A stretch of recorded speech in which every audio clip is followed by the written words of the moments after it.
하나님 말씀 마태복음 7장 13절, 14절 두 절 말씀 읽어드리겠습니다. 좁은 문으로 들어가라. 멸망으로 인도하는 문은 크고 그 길이 넓어 그리로 들어가는 자가 많고 생명으로 인도하는 문은 좁고 길이 협착하여 찾는 이가 적음이니라. 아멘.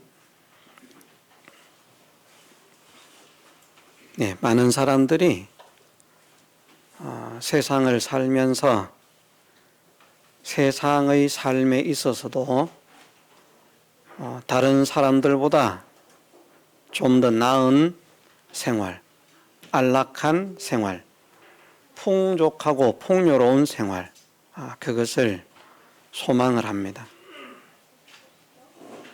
날이 가면 날이 갈수록 그 소망을 이루어가는 사람도 있고, 어떤 사람들은 그 소망하는 것과는 달리 이 삶의 현실은 여전히 고달프고 힘들고 어렵고 그 어려움을 벗어나지 못하는 그런 사람들도 있습니다. 개인도 마찬가지고 가정도 마찬가지고, 가정도 그 가정이 점점 더 행복하고 아름다운 가정이 되려고 하면 그 가정의 구성원들이 거기에 맞는 수고와 노력이 있어야 되죠. 개인도 성공을 위해서라고 하면 좀 더 나은 그런 수고와 노력이 있음으로 인해서 점점 더 나은 그런 삶을 살아갈 수가 있습니다. 그러기 위해서는 미래를 생각할 수 있어야 되고, 그 미래의 소망하는 그 삶을 이루기 위해서 나는 그 과정에 어떠한 그런 선택을 하면서 준비를 하면서 그 삶을 이루어 갈 것인가 하는 그런 계획들을 잘 세우고 그 계획들을 실천하는 삶이 중요합니다.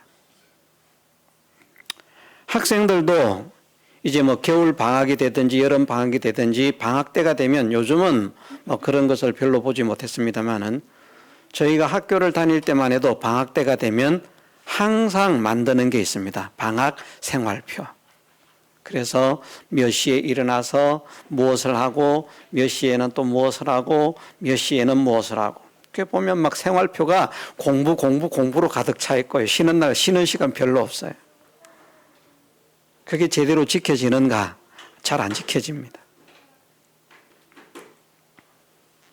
만일 그런 생활 일과표를 딱 짜가지고 그 생활 일과표를 정말 힘들고 어렵지만 철저하게 그것을 이행하는 사람이 있다면 그런 사람들은 반드시 세상에서 성공을 할 겁니다.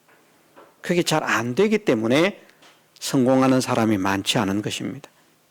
그래서 세상 사람들이 말하기를 세상에서 성공하는 사람들은 5% 정도라. 상위 1%, 5% 내외. 100명 중에 5명은 소망하는 성공된 삶을 살아가고 나머지 95명은 여전히 힘들고 여전히 어렵고 여전히 고생하는 그런 삶을 살아간다는 것이죠. 그 원인이 어디에 있는가? 계획도 없고 질서도 없고 실천도 없고, 그 사람들의 삶은 점점 무너지게 되어 있고요. 계획이 있고 실천이 있는 그런 사람들은 그 삶이 점점 나아지는 것이죠. 같은 계획을 한다고 해도 무슨 계획을 하는가에 따라서, 무엇을 위해서 수고하고 무엇을 위해서 노력하는가에 따라서 그 사람의 성공하는 방향도 달라지죠. 세상에서 좋다고 하는 것일수록 그것은 취하기가 어렵고요. 많은 사람들이 그 길을 가기가 어렵습니다. 그 길을 걸어갈 수 있는 사람, 성공을 이루어낼 수 있는 사람은 점점 더 확률이 줄어든다는 것이죠.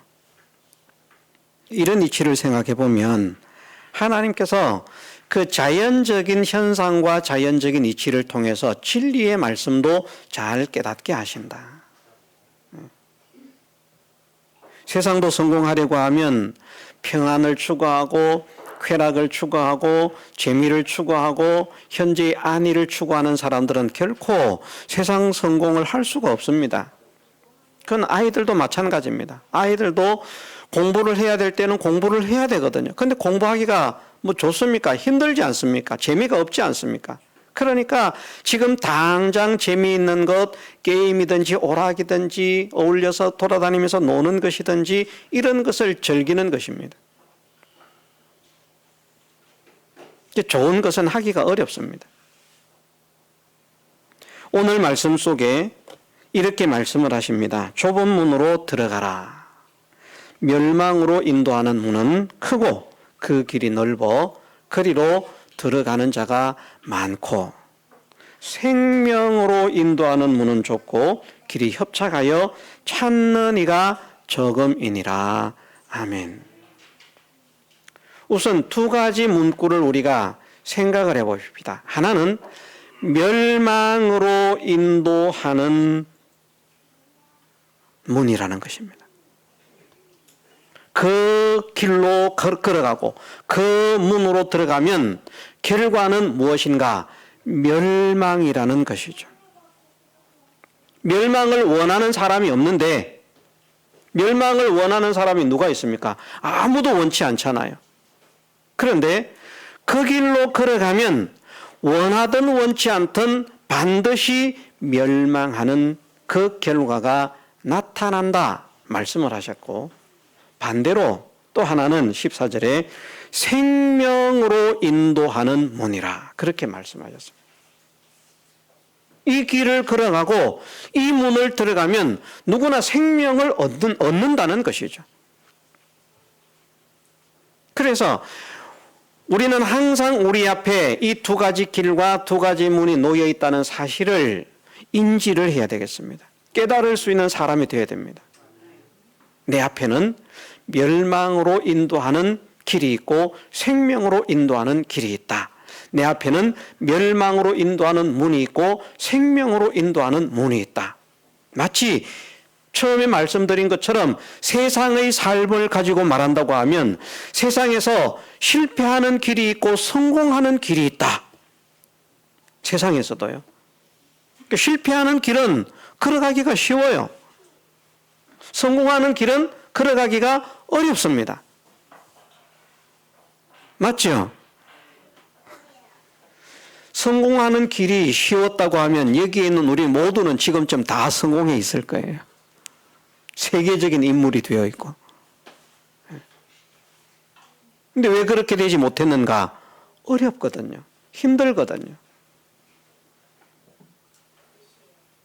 사람은 성공을 소망하지만 그 길을 걸어가는 것, 그것을 성취하는 과정이 힘들고 어렵기 때문에 소망을 하지만 중도에 포기를 하고 그만 다른 길로 자기가 원하는 지금 당장 자기 눈에 즐겁고 자기 눈에 유익되고 자기 길에 자기 눈에 평안처럼 보여지는 그런 것들을 추구하다가 보니까 그만 성공과 점점 멀어지는데, 하나님께서는 말씀하시기를 멸망으로 인도하는 문은 크고 그 길이 넓어 들어가는 자가 많다. 많은 사람들이 가려고 한다. 생명으로 인도하는 문은 좁고 길이 협착하여 찾는 이가 적다. 세상도 그렇습니다. 세상도 성공을 원하는데 성공의 길을 찾는 사람은 작습니다. 멸망을, 실패를 원하지 않는데 실패하는 길을 걸어가는 사람들은 많습니다. 간단하게 말하면 성공을 바라보는 사람들은 먼 미래를 생각하면서 살아가는 사람들이고, 실패를 취하고 실패의 속에서 날마다 힘들고 어렵게 살 수밖에 없는 사람은 당장 눈앞에 보이는 그것만 따라서 나가는 사람들. 세상 사람들이 살아가는 삶을 보면 그게 훨씬 많다는 것이죠. 우리가 미래를 준비해야 돼, 앞날을 준비해야 돼, 이런 사람보다 그거 나중에 생각하고 지금 지금 즐겨야지. 참 우리나라 민족성 중에 좋지 않은 것 하나가 있었는데요. 민족성 자체가 그렇다고 보기에는 어려운데 옛날 노래에 그런 노래가 있죠. 노새 노새 젊어서 노새 늙어지면 못 노나니.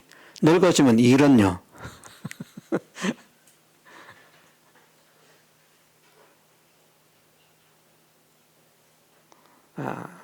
옛날부터 외국에서 우리나라를 찾은 사람들이 우리 민족 사람들을, 우리나라 사람들, 이 조선 사람들, 이런 사람들을 보고 느낀 것이 뭔가 하면 술과 풍류를 즐기는 사람들이라.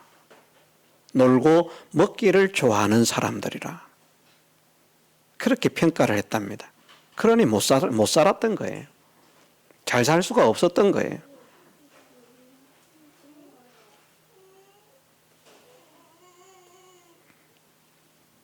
세상적인 이야기는 사실은 할 필요가 없는데 우리가 하나님의 영광을 가리지 않고 하나님의 영광을 드러내는 그런 사람이 되기 위해서는 세상의 삶을 우리가 포기할 수 없기 때문에 그래서 이런 말씀을 잠깐 드렸습니다. 하나님께서 세상의 삶에 있어서도 은혜를 베푸시는 사람은 게으르고 나태한 사람에게 은혜를 베푼다고 말씀하지 않으시고요. 부지런한 사람들에게 은혜를 베푸신다. 게으른 사람들은 갈수록 가난하여질 것이요. 게으른 사람들은 갈수록 궁핍하여질 것이요. 게으른 사람들은 갈수록 다른 사람들에게 다스림을 받게 될 것이다. 그러나 부지런한 자는 갈수록 부유하게 될 것이고 부지런한 자는 갈수록 존귀한 자가 될 것이다. 부지런한 자는 갈수록 남을 다스리는 자가 될 것이다. 그래서 하나님을 믿는 믿음의 사람들은 세상의 삶에 있어서도 신앙뿐 아니라 세상의 삶에 있어서도 제발 좀 게으른 사람이 되지 마라 하는 것을 하나님은 말씀을 하십니다.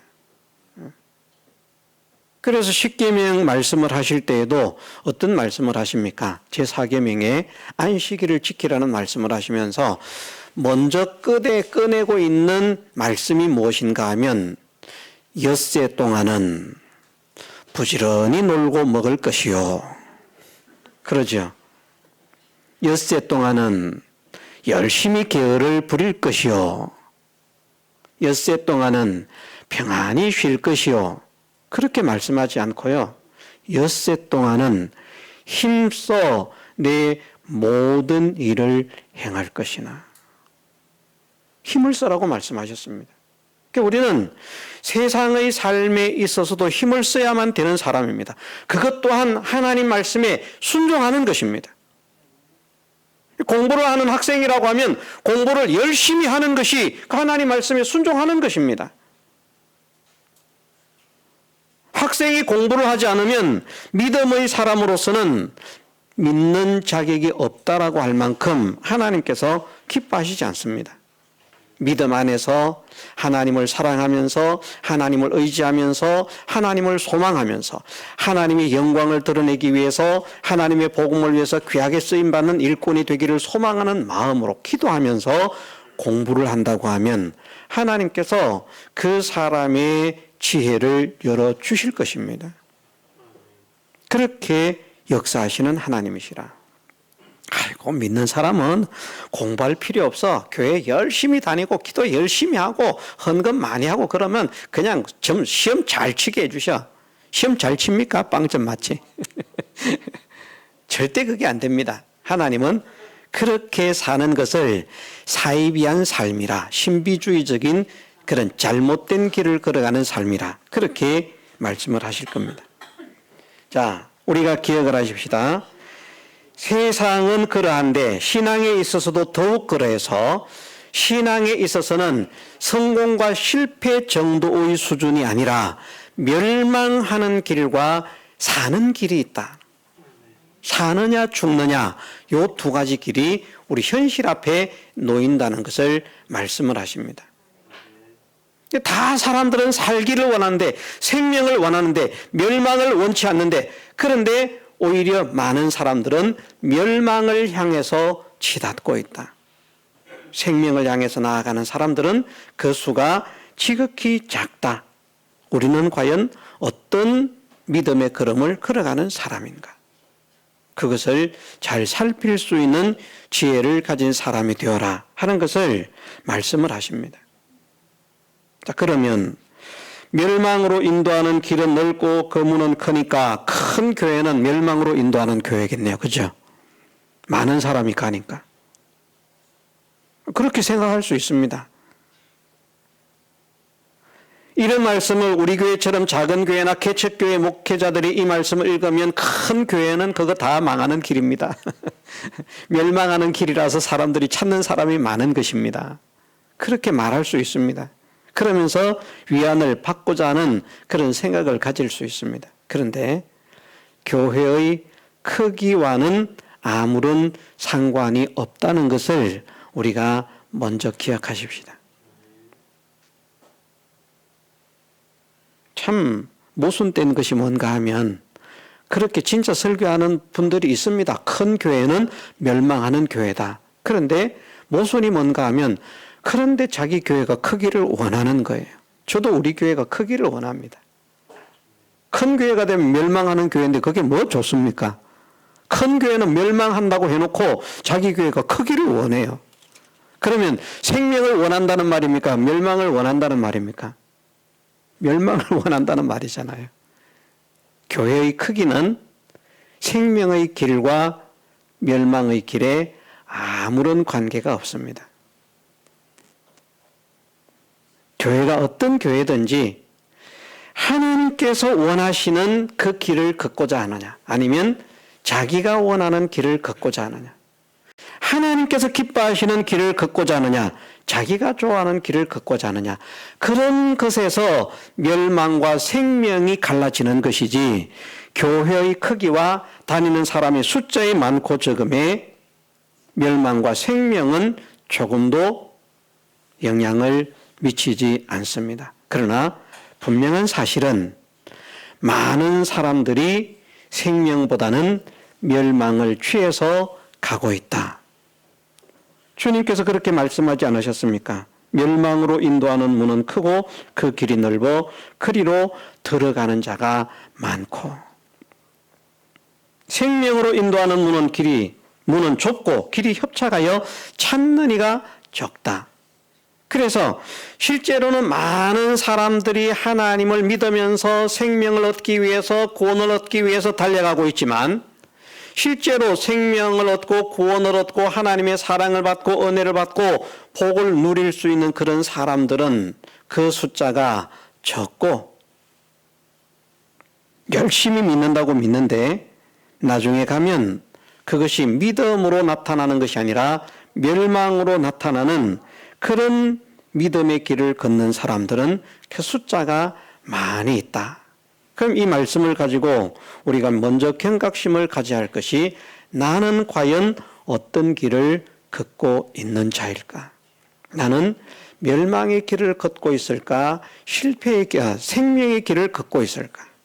나는 멸망의 문으로 들어가고 있을까? 생명의 문으로 들어가고 있을까? 이것을 먼저 바르게 깨달을 수 있도록 은혜를 주옵소서. 내가 서 있는 위치와 내가 가고자 하는 길과 내가 걸어가고 있는 지금 이 삶이 생명을 향해서 나가고 있습니까? 멸망을 향해서 나가고 있습니까? 하는 것을 살펴서 멸망으로 향해서 나가고 있다고 하면 그 발걸음을 얼른 돌려서 생명의 길로 돌아서는 그런 복 있는 사람이 되어야 할 줄 믿습니다. 자, 그러면 멸망의 문, 생명의 문이라고 말씀을 하시고, 멸망의 길, 생명의 길이라고 말씀을 하시는데, 멸망의 문과 멸망의 길, 생명의 문과 생명의 길은 과연 무엇인가?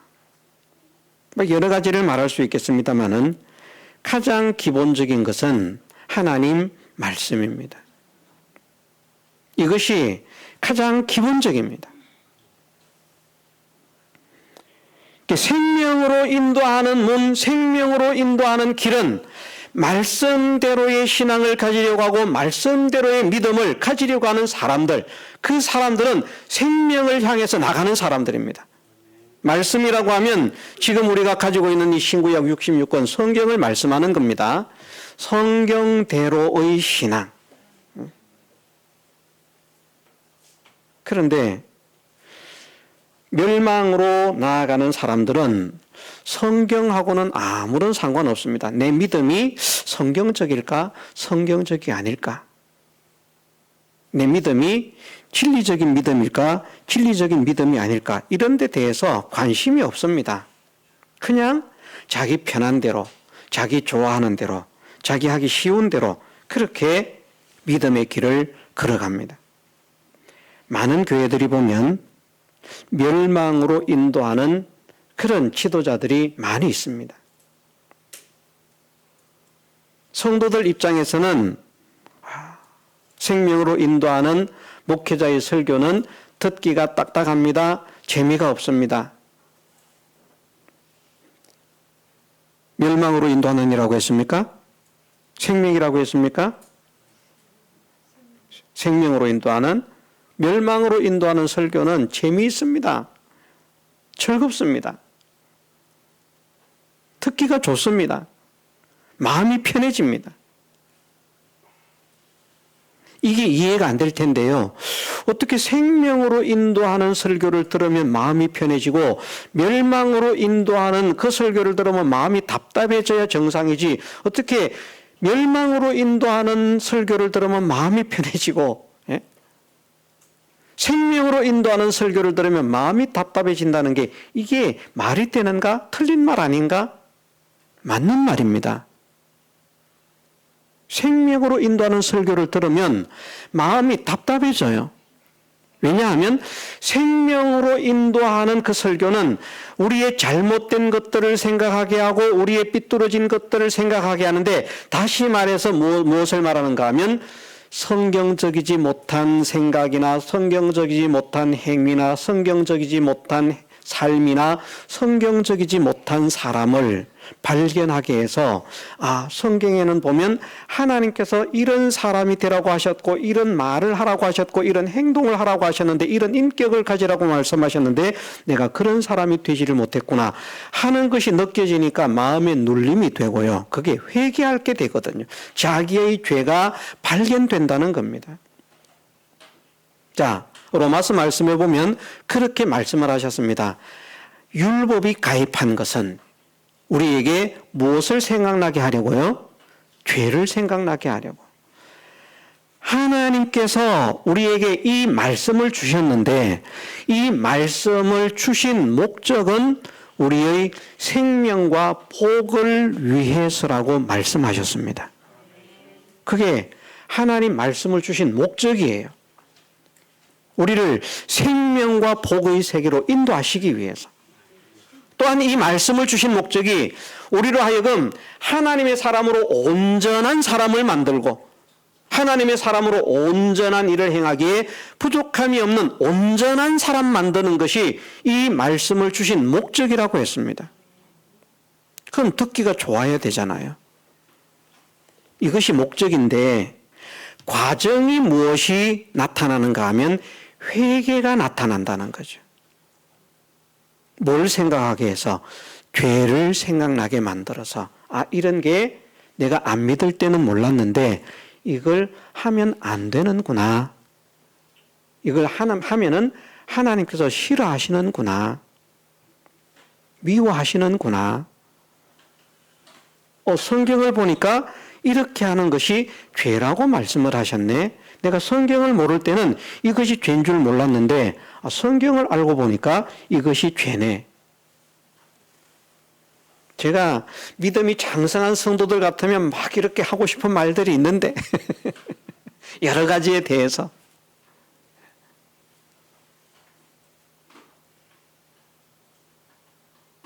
얼마 전에 저희 사모가 혼자, 이제 저는 산에 올라가지를 못했고 우리 사모가 혼자 산을 잠깐 다녀왔는데, 그곳에서 이제 산에 올라오는 다른 교회 권사님들이 있습니다.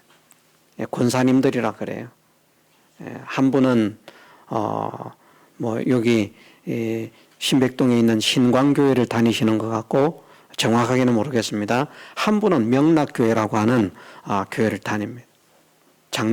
권사님인데 명락교회를 다니는 권사님이 아마 그렇게 말을 한 것 같아요. 왜냐하면 요즘은 신광교회 다니는 권사님이 요즘 잘 안 오기 때문에 제가 알기로 그 권사님이 말을 한 것 같은데 그렇게 뭐 몇 가지를 이렇게 주고받는 가운데에서 자기 교회 목사님은 제사 음식을 먹어도 된다고 했다.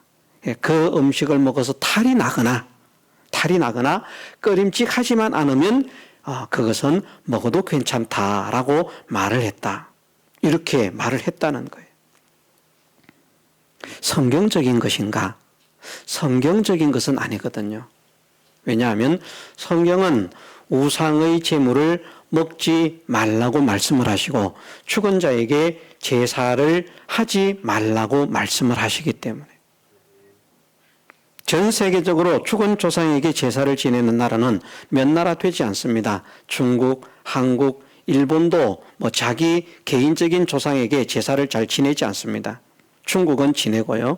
한국은 지내고 베트남이 죽은 조상에게 대해서 제사를 지내고 몇몇 나라 10개국이 안 되는 약 200개의 나라 중에서 10개가 안 되는 나라가 조상에게 제사하는 그런 풍습을 가지고 있습니다. 우리나라는 제사제도가 지금 들어온 지 한 800년쯤 됩니다. 그전에는 제사가 없었어요. 제사제도가. 그런데 안향이라고 하는 호는 안향인데 이름은 안회원입니다. 그 사람이 이제 고려 말입에 그런 사람인데 그 사람이 중국에 가서 이 제사제도를 들여와서 우리나라에 퍼뜨리게 되어서 그때부터 이제 조상 제사가 생기게 되었습니다. 많은 사람들이 조상 제사가 대대로 있었다라고 말하는데 대대로 있지 않았습니다. 우리나라도요. 우리나라 역사를 어떤 사람은 5,000년, 반만 년의 역사라 이렇게 말하지만 저는 그것을 인정하지 않습니다. 약 2,000년의 역사라고 해도요. 제사제도가 생긴 것은 약 지금 800년 정도가 되어가고 있습니다. 아직 800년이 안 됐습니다. 800년이 되어가고 있습니다. 그것이 중요한 것이 아니고 하나님 말씀에는 죽은 자에게 제사를 지내는 일은 헛된 일이다. 죽은 자에게 제사를 지내는 줄 알지만 그것은 죽은 자에게 제사를 지내는 것이 아니라 귀신에게 제사를 지내는 것이다. 귀신을 섬기는 자가 되지 마라. 그렇게 말씀을 하십니다. 심지어 귀신뿐 아니라 천사도 숭배하지 말라고 말씀하시거든요. 그런데 제법 보수적인 신앙을 가지고 있다는 그 교회 목사님이 제사 음식을 먹어도 된다. 그러면 그 말은 제사를 지내도 된다는 말로 사람들에게는 들려질 수 있습니다. 사람들에게는. 우리가 음식을 먹는 것도 너를 위해서가 아니라 다른 사람의 양심을 생각하면서 양심의 끄리낌이 된다고 하면 먹는 자가 되지 말아라. 그 신앙이 없는 사람이야 모르겠습니다만은 어지간한 신앙을 가진 사람이라고 하면 이런 문제에 대해서 생각을 하지 않습니까? 그 말을 하고 있다는 자체가 뭔가 하면 제사 음식에 대해서 꺼림직한 생각을 가지고 있다는 말입니다. 그러면 양심상 그것을 안 먹어야 정상인 거예요. 그런데 먹어도 된다. 탈만 안 나면 먹어도 된다. 그런데 네가 만일 우상의 제물을 우상을 섬긴 그 집에 앉아서 그 제물을 먹는 것을 본다면 그것이 제사 음식이든 아니든 제사를 지냈는데 제사를 지내지 않은 음식으로 음식을 먹는다고 할지라도 그곳에 앉아서 네가 음식을 먹는 것을 본다면 믿음이 약한 사람들은 볼 때 저 사람이 저기 앉아서 음식을 먹는 것을 보니까 제사를 지내도 되는가 보다 그렇게 생각하지 않겠느냐 그것을 생각하라고 말씀을 하셨습니다. 그런 사람들의 연약한 사람들의 알지 못하는 사람들의 양심을 상하게 하는 그 일이 일어나지 않도록 너는 조심해라. 그래서 먹든지 마시든지 무엇을 하든지 다 하나님 영광을 위해서 하라. 그렇게 말씀을 하십니다. 예를 들면 그런 것들이 이제 성경적인 신앙을 찾는 거거든요. 우리 목사님이 말씀하셨다, 누가 말했다, 그것이 중요한 게 아니라 하나님 말씀인 성경에서는 어떻게 말씀하시고 있는가, 이 일에 대해서. 그러면 좁은 길로 걷고자 하는 사람들은, 생명의 길을 걷고자 하는 사람들은 자기 목사님이 그렇게 말을 해도요, 아무리 훌륭한 목사님이 말을 했어도 성경에는 보니까 하지 말라고 말씀하셨다. 그러면 하나님은 하지 않는 것을 더 좋아하신다, 안 해야 된다. 요 신앙을 가지는 사람은 좁은 길을 걷고자 하는 사람이고, 양심에 막 찔림이 됐습니다. 이거를 어떻게 해야 되나, 눈치도 보이는데 사람들이 막 뭐라고 하는데 왜 안 하냐고 욕도 하는데. 사실 우리도 그렇지 않습니까? 저도 그런 욕 많이 들었습니다. 조상도 모르는 못돼 먹은 거예요.